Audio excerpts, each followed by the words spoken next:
Hello everybody and welcome to my channel once again. I'm Sarah, I'm a dancer in LA and I post some behind the scenes of my dance life on my YouTube channel, but I also do some fun videos like this one. For this video, we're gonna answer some of the impressions that my Instagram followers have about me and confirming if they're true or false. So I asked my followers to use the app. It's NGL. They have put some assumptions about me and we're gonna go over them and see what happens. I want to just give you guys a quick life update. So last week I finished my intensive, or I want to say summer camp with MSA Agency. If you guys don't know what MSA Agency is, it is basically an agency that takes dancers and gives them a representation. So if you wanna, dance for more famous singers or be in commercials or even be in movies, you need an agent. And one of the agencies that is out there is named MSA. There's so many others like Block and MTA and just so much more. I want to say there's about like 6. But I was so lucky to be picked to do their camp and it was such a wonderful experience. It was literally a week of dance and shoots and videotapes and all that. So it's exciting to see where this journey is gonna take me next, and I'm just so excited to see what else is coming up. Another update is that I got into a Persian dance company called Vasht, and we're performing on August 21st. I'm just so blessed to be in that company because if you guys don't know, I came from Iran, so knowing Persian dance also adds a lot to my resume. Now, with that said, let's start this video and let's read some impressions. You all have roasted me so well, and let's just do it. Here we go.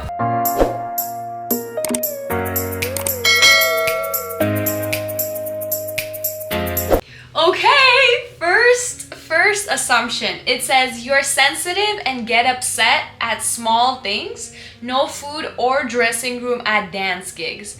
So let me break that down. I am a sensitive person and I do get upset at small things. However, from people who are the closest to me. So that includes my parents, my brother, my sister from another mother, Annika, and my friend Natalie, essentially my future boyfriend, okay? So these are people who are important to me, and whatever they say matters to me a lot because they know me so well, and I know that they always want the best for me. In terms of no food or dressing rooms at dance gigs, gigs are different. The only thing that really I'm sensitive about is time. If somebody's wasting my time, that's when I'm sensitive and I get upset. However, no food, I try to keep my own diet, so I don't usually eat at the banquet halls or dressing rooms. If you have seen me shown food and the dressing rooms, which is I'm assuming that's where it all comes from, that's just because it's so cool to see how much effort goes into one wedding. So if there's food, sometimes we can have it, we might have it, but I don't specifically get mad if there's no food or no dressing room. Literally, I have changed and I have been butt naked next to the stage and or even at the park. So dancers change anywhere. So if there's no dressing room, we will go to the bathroom. Yes, it's annoying because guests see us in costume. We have this rule where the audience shouldn't see us in costume before our performance. That's the only thing a little bit annoying about it, but dancers can change anywhere. You're outgoing, adventurous, and spontaneous.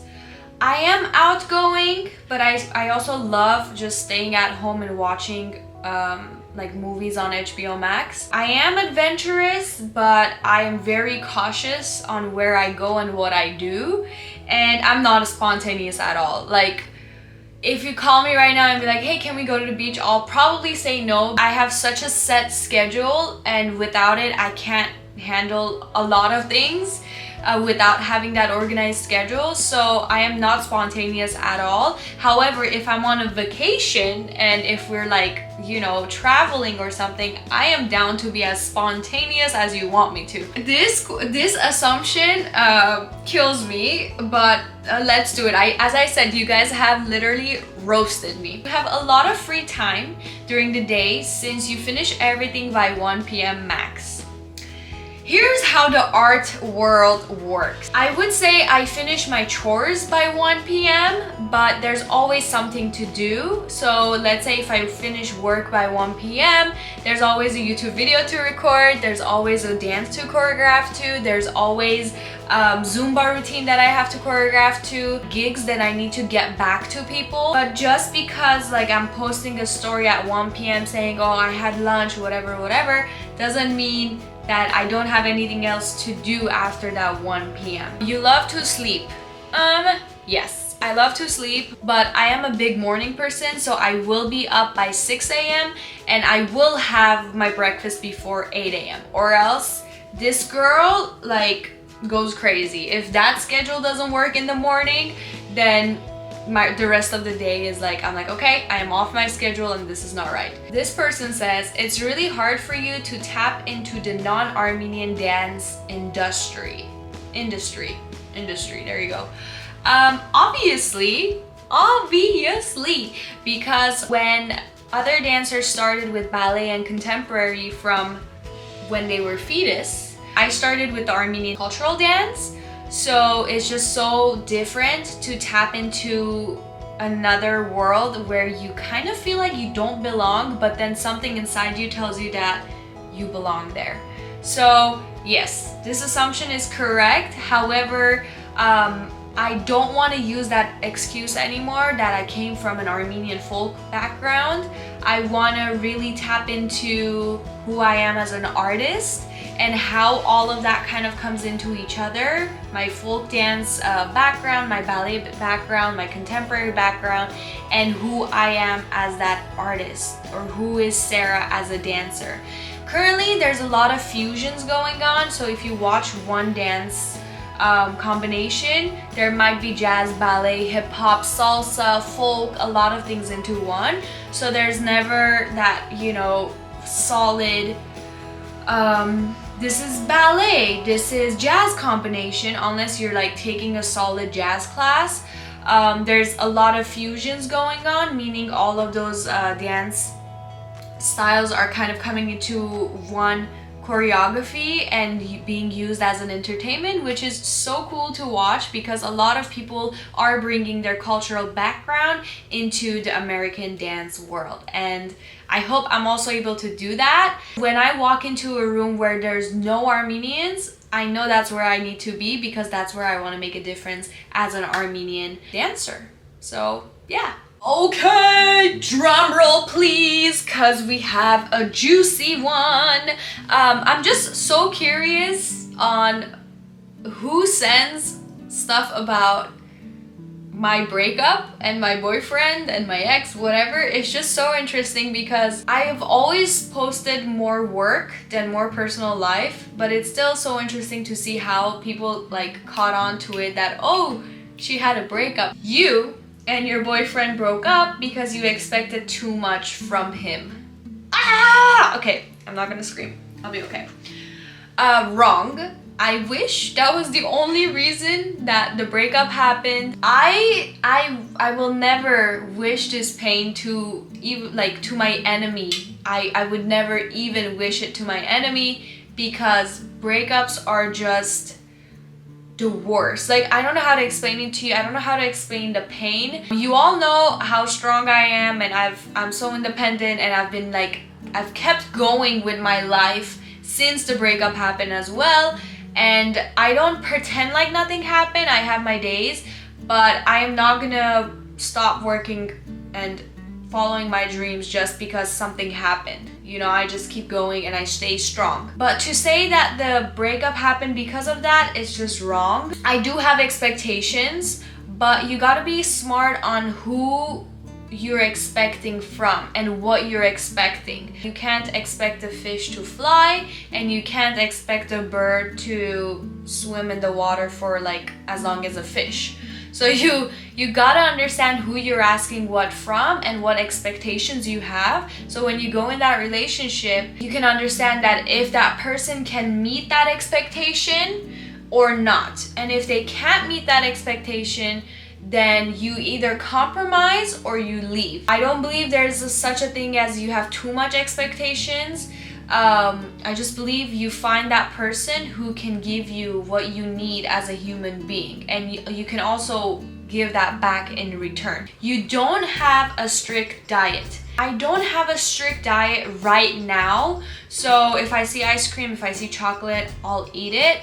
It has been a little bit of a struggle because it's this mind game of like saying, why can't I enjoy food when I'm so young and I can eat it, you know, I don't have any restrictions. And then between this holding up, okay, I'm a dancer, I need to be in shape and I need to have my cardio up and I need to look good in front of camera.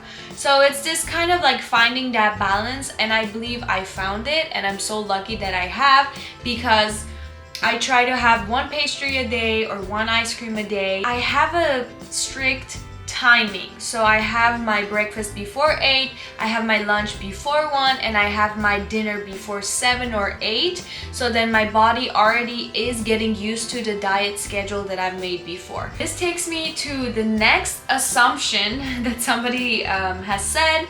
They say, I assume you don't go out much and don't spend money for outside food. Lucky you. Correct. I do go out, not too much, but I do go out with my friends. It is correct. I do not spend money on outside food as much. Somebody said I'm very attached to my flower dress. Yes, but I think the reason you're saying this is because I have so many flower dresses that every time I wore it, I guess you guys think I only have like one and I'm always wearing that. I love flowery dresses, and I think my mom got me into it. This question has part 2. They said, and you're attached to your Sherpa jacket. Are they sentimental items? Yes? Thanks for roasting me. I will definitely not take it into heart. I am a person who gets cold so quickly. If you have been with me, you know that. I always take a jacket with me everywhere I go. I don't care if it's summer, I get cold. So yes, I am very attached to my clothing, I guess. I guess that's the only thing I could be attached to now. Last but not least, this person says you are a diva. I don't know if you're saying this in a good way or a bad way, but I'm just gonna take it as a good way. I am a diva. I do want things done a certain way, and I am the queen of my own world that I have created in my head and in my room, as you can see. Yeah, I am a diva. Okay, everybody, that's about all the assumptions that I got from you guys. I want to take a second and thank you all for your support, for your likes, for your comments, and thank you all for watching my YouTube videos. It really means a lot to me, you guys. I have the best time recording, and I just love communicating with you all through the camera. Before I end this video, I do want to make an announcement about a giveaway that I have on my Instagram. So if you guys are not following me yet, please go ahead and follow me at SeraDances on Instagram, and same on TikTok. You better follow me on TikTok. And I have a giveaway that I just posted about it. I'm so excited to share this giveaway with you guys. I have collaborated with L.K_elegance. She has a little jewelry collection where she creates with her sister. And they have such a cute stuff, you guys. You guys should check it out. It's all handmade. So go ahead, comment 3 friends, and if you want a little bonus, make sure you share the post as well. And we will announce the winner on August 31st at 7 p.m. I have been doing so many collaborations with so many vendors and amazing people, amazing human beings that I've known for a long time, and I support them. So stay tuned, because every month I do new giveaways. With that said, thank you all for your support. Thank you for watching me, and hey, see you in the next video.